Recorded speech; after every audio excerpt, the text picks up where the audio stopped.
नमस्कार दोस्तों, आप सबका एक बार फिर से हमारे YouTube चैनल पर हार्दिक स्वागत। मैं आपका दोस्त विवेक गोगोई। दोस्तों, आज बात करेंगे, जैसे कि सभी जानते हैं हम लोग, कि लोकसभा इलेक्शन 2024 जो है होने वाले हैं हमारे देश में। और सभी राजनीतिक पार्टियां जो हैं अपना अपने जो शतरंज है मोहरे बिछाने में लगी हुई है, दाव पेच चल रहे हैं वो। तो हमने भी कुछ एक दो वीडियो अपलोड की थी इसी सिलसिले में, और आज की वीडियो भी उसी सिलसिले में है। आज से कुछ दिन पहले हमने कहा था अपने जो फेसबुक पेज है कि अकाली दल और भारतीय जनता पार्टी का आपस में अलायंस जो है नहीं हो पाएगा। उसके कुछ राजनीतिक मायने भी थे, लेकिन क्योंकि हम एस्ट्रोलॉजी करते हैं तो हमने एस्ट्रोलॉजी के हिसाब से जो भी रूल बनते हैं, हमारे सूत्र बनते हैं, हमने उस हिसाब से भी कहा था कि इन दोनों पार्टियों के बीच में जो है दोबारा से अलायंस नहीं होगा। क्योंकि अकाली दल भारतीय जनता पार्टी का पुराना पार्टनर है, लेकिन किसान आंदोलन जो पिछले साल हुआ था उस वजह से उन्होंने जो है अकाली दल जो है भारतीय जनता पार्टी से अलग हो गए थे। तो अब दोबारा चर्चा थी कि इन दोनों पार्टियों का काफी पुराना जो है इनका आपस में रिश्ता है। दोनों पार्टियां मिलकर पंजाब में चुनाव लड़ेंगी और 13 पंजाब की सीटें हैं। और बीच में कुछ आवाज भी निकल कर आई कि 8 सीटों पर में भी भारतीय जनता पार्टी या अकाली दल जो है चुनाव लड़ेंगे और 5 पर दूसरी पार्टी। तो हमारे एक दोस्त हैं जो अकाली दल के सपोर्टर हैं, तो आज उनका मुझे कॉल आई कि मैं दोबारा से जानना चाहता हूँ। तो मैंने कहा ये जो है अलायंस इनका नहीं हो पाएगा, उसके राजनीतिक मायने भी हैं, और हमने अपना एस्ट्रोलॉजी के हिसाब से भी देखा था। तो उन्होंने कहा नहीं जी, एक बार आप जो है मेरे कहने पे जो है हुरैरी चार्ट लगाइए और हमें उससे बताइए कि हाँ ये अलायंस होगा या नहीं होगा। तो उन्होंने मुझे जो आज हुरैरी नंबर दिया दोस्तों, ये रहा 213। और आज 26 मार्च 2024, आज ही इसे देखा, दोपहर 12:36 और 46 सेकंड, जजमेंट का प्लेस जो है लुधियाना। कुंभ लगन का चार्ट बना। केपी एस्ट्रोलॉजी से मैं देखने जा रहा हूँ। जो दोस्त मेरे केपी एस्ट्रोलॉजी में रुचि रखते हैं उनके लिए खास वीडियो है ये। जब भी ऐसी क्वेरी हो दोस्तों कि दो पार्टियों का आपस में गठजोड़ होगा, अलायंस होगा या नहीं होगा, या आपस में अलायंस था वो टूट जाएगा, उसका क्या रूल है होने के, बरकरार रहने के, या ना होने का और टूटने का। तो जो पॉजिटिव है कि हाँ ये अलायंस होगा या कंटिन्यू रहेगा, तो उसके लिए होता है कि 11th कस्पल सबलॉर्ड जो है, यदि वो स्ट्रांगली सिग्निफाई कर दे फोर्थ भाव होता है फैमिली मेंबर्स का, फोर्थ से फोर्थ भावत भावन, सेवंथ भाव अलायंस, ठीक है, आपके जो पार्टनर है, राजनीतिक पार्टनर, 11th गुड हाउस है। यदि ये 11th कस्पल सबलोड इन भावों तीनों को सिग्निफाई कर दे स्ट्रांगली, तो वो अलायंस होगा। और यदि है तो वो टूटेगा नहीं, चलेगा लंबा।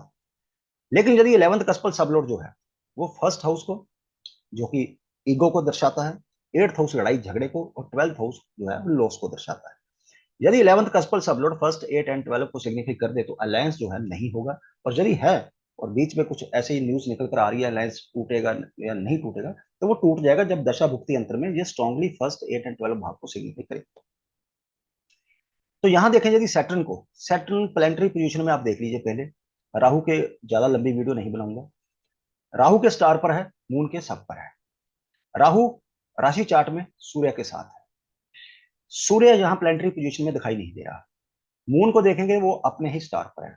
यदि कोई प्लेनेट किसी प्लेनेट के मतलब स्टार पर कोई प्लेनेट ना हो तो वो प्लेनेट अनटेनेंटेड होता है, और यदि कोई प्लेनेट अपने स्टार में हो तब भी वो अनटेनेंटेड होता है। और ऐसे जो प्लेनेट होता है वो कस्पल पोजीशन में जिन भावों का कस्पल स्टार लोड सब लोड बनेगा उन भावों को स्ट्रांगली रिजल्ट देगा, चाहे वो पॉजिटिव हो या नेगेटिव हो, क्वेरी कोई भी हो। यदि यहाँ वो नहीं दिखाई दे रहा है दोस्तों, तो यहाँ पर कस्पल स्टार लोड की लाइन में जिन जिन भावों का वो कस्पल स्टार लोड बनेगा, पॉजिटिव हो नेगेटिव हो, उनका रिजल्ट वो देकर रहेगा।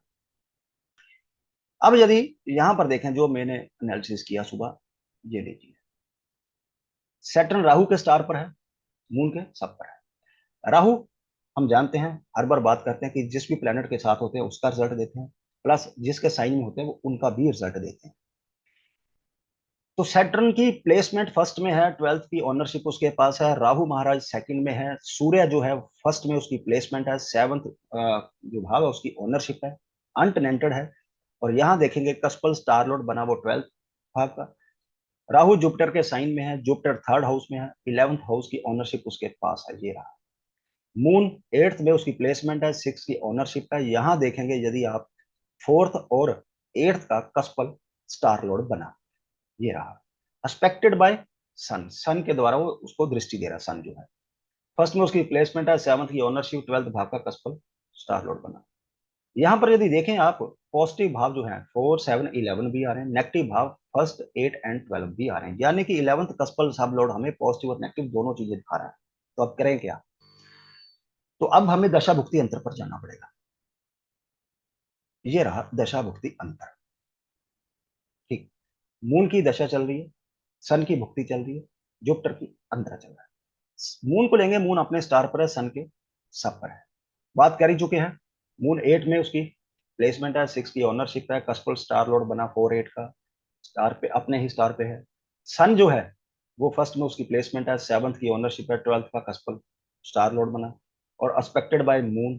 तो मून देखी है, तो यहाँ पर यदि देखें आप, moon signify 4, 6, 8 and connected with 1, 4, 6, 7, 8 and 12। तो यहाँ पर 4, 7 जो है पॉजिटिव साइन है, लेकिन नेगेटिव फर्स्ट भी आ रहा है, 8 भी आ रहा है, 12 भी आ रहा है, स्ट्रांगली आ रहे हैं वो।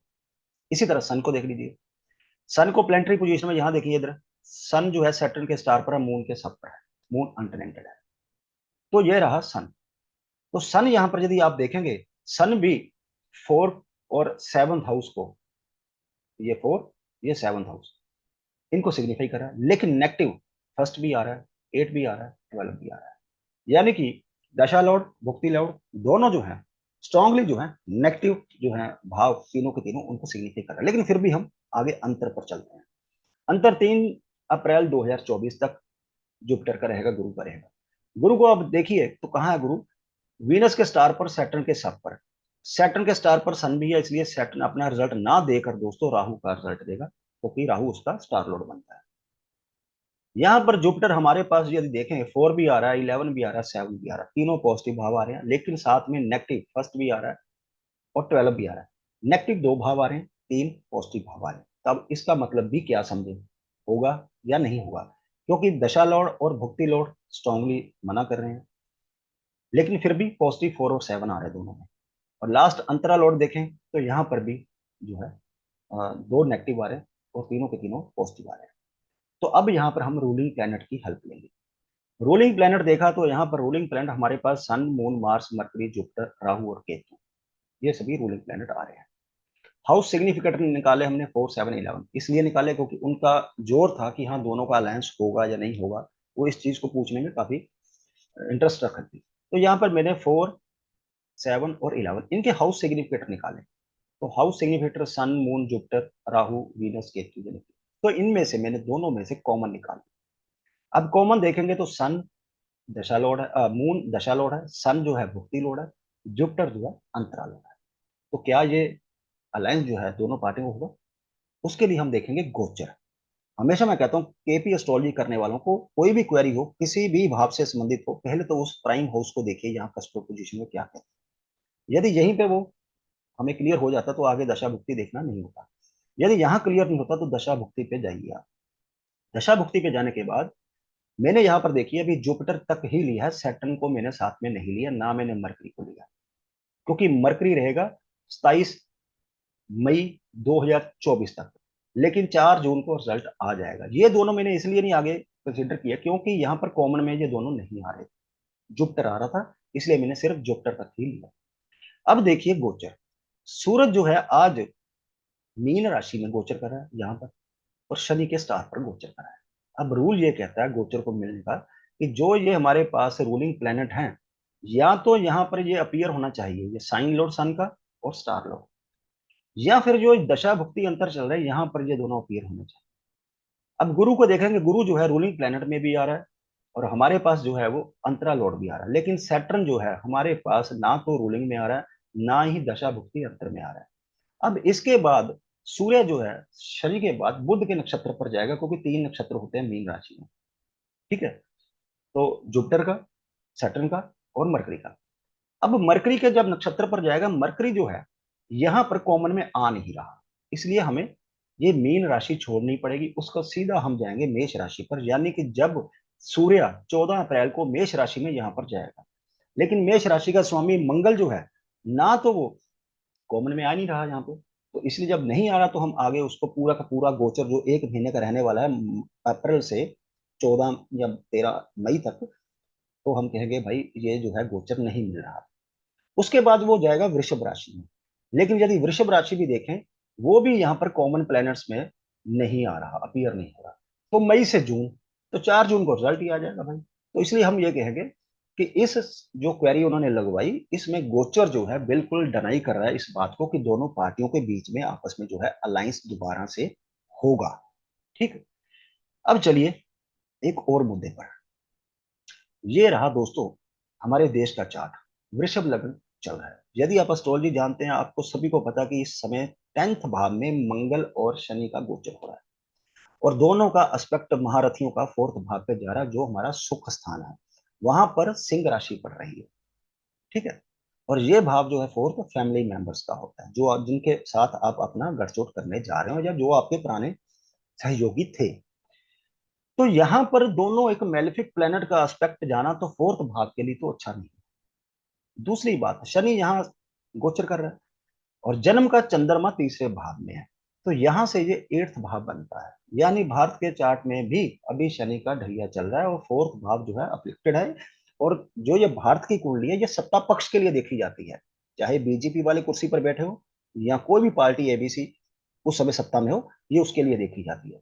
तो यहां पर हम कह सकते हैं कि 4th भाव अफेक्टेड होने से, इसीलिए भारतीय जनता पार्टी के जो पुराने सहयोगी हैं, वो इनको छोड़ छोड़कर जा रहे हैं। उसके बाद यदि हम भारतीय जनता पार्टी का चार्ट देखें, बीजेपी का, ये रहा। यहां पर मिथुन लगना दोस्तों। ठीक। और मंगल और शनि जो है इनके 9th भाव में गोचर कर रहे हैं, और जन्म का चंद्रमा इनका 6th भाव में। 6th भाव से 9th भाव भी 4th बनता है, हमारे सुखों का भाव बनता है, हमारे सहयोगियों का भाव बनता है, हमारे फैमिली मेंबर्स का भाव बनता है। तो यहां पर भी 4th भाव में मंगल और शनि का गोचर इनके लिए सही नहीं है। दूसरा, चंद्र से चौथे भाव में शनि जो है, यानी कि मिथुन वालों को भी जो है अभी शनि की ढैया चल रही है, जिसकी वजह से मैं एकदम कंफर्म था कि ये अलायंस इनका नहीं होगा। सबसे एक बड़ा पॉइंट मैं आपको बताने जा रहा हूं, जो चाहे वो केपी एस्ट्रोलॉजी करे, चाहे वो वैदिक एस्ट्रोलॉजी करे, आपको जिस भी भाव से संबंधित फल जानना हो कि अच्छा फल मिलेगा उस भाव से संबंधित या बुरा मिलेगा, आप उस भाव को पकड़ लीजिए। अब यहां पर जो उन्होंने क्वेरी लगाई, वो लगाई थी कि दोनों पार्टी को बीच में समझौता होगा। तो यानी कि 4th भाव में देखिए आप कौन सी राशि है, कन्या। उसका स्वामी कौन है, बुध। बुध की नीच राशि कौन सी होती है, मीन। तो मीन में यहां पर अभी राहु गोचर कर रहा है। ठीक। तो यदि ये पोजीशन भी बन जाए तो उस भाव का फल मिलने में कठिनाई होती है। इसलिए मैं बिल्कुल श्योर, मतलब पहले भी था, अभी भी हूं, कि इन दोनों पार्टियों का आपस में जो अलायंस है, जो ये पुराने सहयोगी थे एक दूसरे के, वो उन दोनों का आपस में जो है अलायंस नहीं होगा। ये जब मैं वीडियो बना रहा था आप दोस्तों के लिए, ये मैं बनाकर खत्म कर चुका था। दोबारा इसमें मैंने कुछ एडिशन की है। वो एडिशन ये की कि अभी शाम को उन भाई साहब का मुझे कॉल आई कि जी आपकी क्वेरी जो थी वो बिल्कुल सही निकली। अकाली दल जो है और भारतीय जनता पार्टी पंजाब में दोनों 13 की 13 सीटों पर अपने अपने कैंडिडेट उतारने जा रहे हैं, क्योंकि अकाली दल ने भारतीय जनता पार्टी को इसलिए मना कर दिया कि पंजाब में जो किसान हैं वो आपके अंगेस्ट हैं।